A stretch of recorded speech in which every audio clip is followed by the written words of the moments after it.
বাংলা একটা প্রচলিত আলোচনা বা শব্দ আছে যে ইজ্জতের ফালুদা। আমার কাছে মনে হয় যে বাংলাদেশের ক্রিকেটের ইজ্জতের ফালুদা হওয়ার উপক্রম হয়েছে। জিম্বাবুয়ের বিপক্ষে সবশেষ আপডেট, আপনারা যারা ফুটবল ওয়ার্ল্ড কাপ নিয়ে অনেক বেশি ব্যস্ত, ক্রিকেটের খোঁজখবর খুব একটা রাখছেন না, এবং এই সুযোগে মোটামুটি বাংলাদেশ দল তাদের যা খুশি তা, মানে সার্কাসে যেমন একটা থাকে না যে কিছু বন মানুষ থাকে সাইজে খাটো, ওরা যা খুশি তা করে আর মানুষ হাততালি দেয়, হাসে, আনন্দ পায়, বিনোদিত হয়। বাংলাদেশ দলও যেন সেই বিনোদনটাই এই মুহূর্তে সবাইকে দেওয়ার সুযোগ পেয়েছে, কারণ এই বিনোদনে ভুলভাল করতে গেলে আসলে সমালোচনার পাল্লাটা কম ভারী হবে, কারণ মানুষ ফলো সেভাবে করছে না। বাংলাদেশ জিম্বাবুয়ের বিপক্ষে হোয়াইট ওয়াশ হওয়ার অপেক্ষায়। জিম্বাবুয়ের বিপক্ষে বাংলাদেশ টানা 3 ম্যাচ হেরেছে। ক্রিকেটাররা যারা শুনছেন তারা এখন বলবেন যে 3 ম্যাচ কই থেকে এলো। প্রথমে টেস্ট হেরেছে ইনিংস ব্যবধানে, এবং সেটা 2.5 দিনে মাত্র। পরের 2টা ওয়ানডেতে বাংলাদেশ প্রথমটা 116 রানে অল আউট হয়ে গেছে, এবং পরের ম্যাচে সবশেষ ম্যাচ কিছুক্ষণ আগে যেটা শেষ হলো সেখানটাও পরাজিত দলের নাম বাংলাদেশ। এবং এই বাংলাদেশ যেভাবে জিম্বাবুয়ের বিপক্ষে পরাজিত হলো টানা 2 ওয়ানডেতে, পরের ম্যাচটায় বাংলাদেশ ডেফিনেটলি ফেভারিট না, এবং এই ম্যাচে পরাজিত হলে একটা দারুণ, মানে থাকে না যে অনেকেই তো অনেক রেকর্ড করছে, লিওনেল মেসি রেকর্ড করছে কি যে পেনাল্টি মিসের বিশ্ব রেকর্ড, ওয়ার্ল্ড কাপে পেনাল্টি মিসের বিশ্ব রেকর্ড। একই ওয়ার্ল্ড কাপে 2টা পেনাল্টি মিস করছে, এবং এটা নিয়ে আসলে যারা তাকে মানে পেনাল্টি স্পেশালিস্ট বা পেনাল্টির কারণে গোল্ডল করেন এই টাইপের কথা বলছিলেন, তারাও এখন চলে গেছে পেনাল্টি মেসি যে পেনাল্টি পায় সেটা মিস করবে। তো বাংলাদেশ দল এখন ওইরকম একটা দারুণ অগৌরবের রেকর্ডের সামনে দাঁড়িয়ে যে জিম্বাবুয়েতে গিয়ে তারা হোয়াইট ওয়াশ হয়ে আসলো। এই 2026-এ যেই বছর এই দলটা অস্ট্রেলিয়াকে হারিয়েছে, যেই বছর এই দল ওয়েস্ট ইন্ডিজ, পাকিস্তান, নিউজিল্যান্ডের মতো দলের বিপক্ষে ওয়ানডে সিরিজে জিতেছে, যেই বছরে বাংলাদেশ দলের নতুন ব্র্যান্ড ক্রিয়েট হয়েছে যে বাংলাদেশ পেস অ্যান্ড বাউন্সি উইকেটে খেলতে অভ্যস্ত, এবং সেই টাইপের উইকেটে বাংলাদেশ দল আলটিমেটলি যে কোনো প্রতিপক্ষের বিপক্ষে ভয়ঙ্কর হতে পারে, রেজাল্টটা তাদের পক্ষে নিতে পারে। সেই বাংলাদেশ জিম্বাবুয়ের বিপক্ষে হোয়াইট ওয়াশের অপেক্ষায়।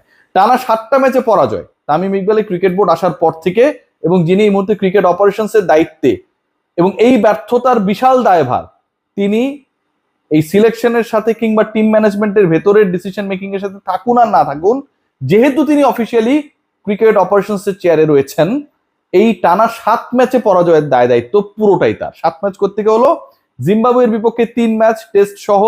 এর আগে বাংলাদেশ অস্ট্রেলিয়ার বিপক্ষে হেরেছে, এবং অস্ট্রেলিয়ার বিপক্ষে বাংলাদেশ 3টা টি-20 হেরেছে, তাহলে হচ্ছে 3 আর 3-এ 6, এবং লাস্ট ওয়ানডেতে পরাজিত হয়েছে। মানে 7টা ম্যাচে বাংলাদেশ জয় দেখে না। বাংলাদেশ গত 7 ম্যাচে 3 ফরম্যাটেই পরাজিত হয়েছে। গত 7 ম্যাচে বাংলাদেশ 3টা ওয়ানডে হেরেছে, 3টা টি-20 হেরেছে, একটা টেস্ট হেরেছে, এবং সেটা ইনিংস ব্যবধানে জিম্বাবুয়ের মতো দলের বিপক্ষে।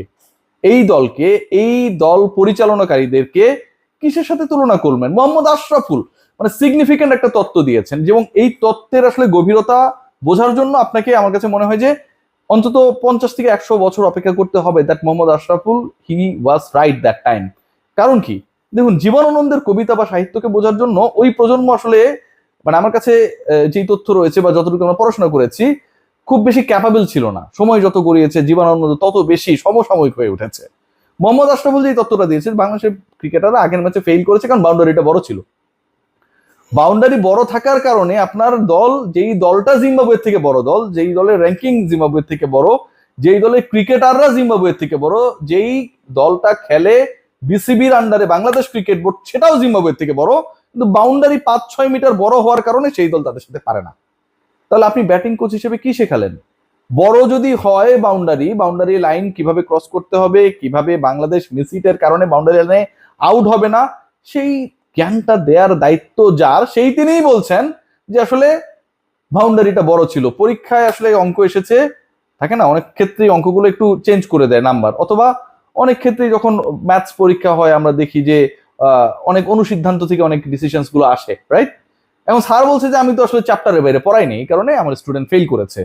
আপনি ওই টিচারকে রাখবেন? মোহাম্মদ আশরাফুল কিন্তু ঠিকই ওই জায়গাটায় রয়েছে। আসল ভাই, আমার কথার জন্য খুবই সরি, আপনি হয়তো শুনছেন অথবা শুনেছেন কারো মাধ্যমে, অথবা ইনবক্সে পেয়েছেন এই আলোচনাটা। আপনি যে তথ্য দিয়েছেন এটা কোনোভাবে একসেপ্টেবল না, অন্তত আপনার মতো একজন লেজেন্ডের কাছ থেকে একসেপ্টেবল না। আপনার এই ক্রিকেটাররা 5 মিটার 6 মিটার বড় বাউন্ডারির জন্য পারবে না। আবার এই আপনারাই সবশেষ চট্টগ্রামে যখন প্রথম ম্যাচটা খেলতে গেলেন টি-20-তে, আপনারা আবার বড় বাউন্ডারিতে খেলেছেন, সম্ভবত 76 মিটার সেটা ছিল, পরের ম্যাচে আবার সেটা কমিয়ে আনা হয়। সো আপনারা আসলে কোনটাতে ক্যাপেবল? ইউ গাইস আর, আমার কাছে মনে হয় কনফিউজড। আজকের ম্যাচে যদি দেখেন যে এই ম্যাচটায় বাংলাদেশ যখন হারলো 13-14 রানের ব্যবধানে, 12 বলে 14 রান মনে দরকার ছিল লাস্টে। মেহেদী হাসান মিরাজ যেই শটটা খেললেন, পাওয়ার প্লে চলছে, 5 জন ফিল্ডার ভেতরে, you have enough space to place your ball. Very first বলে আপনি যে মিজিটটা করলেন শর্ট পিচ বলে, আপনি আউট হয়ে গেলেন।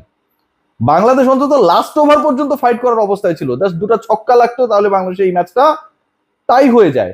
আপনার হাতে 12 বল 14 রান লাগবে, সেই মুহূর্তে আপনি যেই শটটা খেললেন ভেরি ফার্স্ট বলে, এবং সেটা আপনি মিসজাজমেন্ট করলেন, এটা তো ক্ষমার অযোগ্য। তাওহিদ হৃদয় 90 বল খেলে 60 রান করলেন। 90 বল খেলে 60 রান, রিয়েলি ম্যান? এটাও সম্ভব? এই ম্যাচে তো আমরা অন্য ব্যাটারদেরও দেখেছি, আমরা তানজিদ হাসান তামিমকে দেখেছি আর্লিয়ার স্টেজে, এবং তিনি করেছেন হচ্ছে 70 বলে 57, 81 স্ট্রাইক রেটে। আজকে যেভাবে তাওহিদ হৃদয় খেলেছেন মনে হচ্ছে যে he was like playing test cricket. 66 strike রেটে তিনি ব্যাট করলেন। নুরুল হাসান সোহান চেষ্টা করেছেন বেচারা, আগের ম্যাচও ট্রাই করেছিলেন, but he became the part of the failure side, এবং আজকেও সেটা হয়েছে। মোসাদ্দেক সৈকত ওয়ান্স এগেইন ফেইলিওর। মেহেদী হাসান মিরাজের 25 রানের যে ইনিংসটা 33 বলে, আপনি এটাকে মানে till the last man he tried, যদিও খুবই বাজে একটা শট খেলেছেন মিরাজ, এটাকে কোনোভাবে একসেপ্টেবল করা যাবে না, খুবই বাজে শট খেলেছেন, বাট তার সাথে যে একটা পার্টনারশিপ গ্রো করা দরকার ছিল সেই জায়গাও কিন্তু কোনো হেল্প মেহেদী হাসান মিরাজ পান নাই।